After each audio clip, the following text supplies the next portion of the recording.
এই 18 মাস একটা বিভীষিকাময় সময় ছিল, যেই সময়ে মুক্তিযুদ্ধের সাথে সম্পৃক্ত, মুক্তিযুদ্ধের পক্ষের কোনো মানুষ, মুক্তিযুদ্ধের মুক্তিযোদ্ধার পরিবারের কেউ কোনো চাকরি কর্মসংস্থানে থাকলেই সে কি পরিমাণ হ্যারাসমেন্টের সুযোগ হয়েছে এটা আমরা দেখেছি।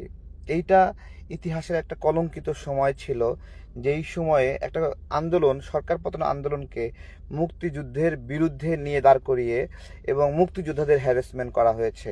এই সময়ে রিপোর্টার্স ইউনিটিতে দেখেন কয়েকজন মুক্তিযোদ্ধাকে টেনে হিচড়ে জামা ছিঁড়ে মাটিতে ফেলে লাথি মারা হয়েছে পেট বরাবর। তো আমার বিষয় হলো, আচ্ছা, এটা তো যারা রাজাকার তাদের আচরণ, রাজাকারদের সন্তানদের আচরণ দেখলাম, মুক্তিযোদ্ধাদের আচরণ কীরকম ছিল?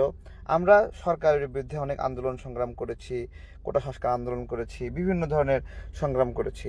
আমাদের এই চলাফেরার পথে কখনো দেখিনি মুক্তিযোদ্ধার সন্তানরা আমাদের উপরে এইভাবে চড়াও হয়েছে।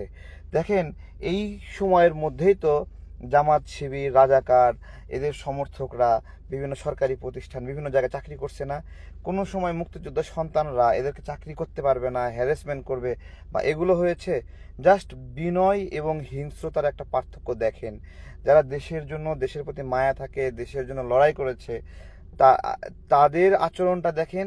আর যারা 1971 সালে দেশের মানুষকে হত্যা করেছে, পাক বাহিনীর সমর্থন নিয়েছে, তারা এখন এসে তারা একটু সুযোগ পাইছিল, ভুলেই গেছিল আমাদের মুক্তিযোদ্ধারা যে এরকম একটা ঘটনা ঘটেছিল, ভাগ করা, পার্থক্য করা, বৈষম্য করা, এই বিষয়গুলো অনেকটা ভুলেই গেছিল। সেই জায়গা থেকে ঠিক কী ধরনের আচরণ তারা পেয়েছে, এটাই হলো দেশপ্রেমিক মানুষ আর সুযোগ সন্ধানী গুপ্ত বটদের মধ্যে একটা পার্থক্য।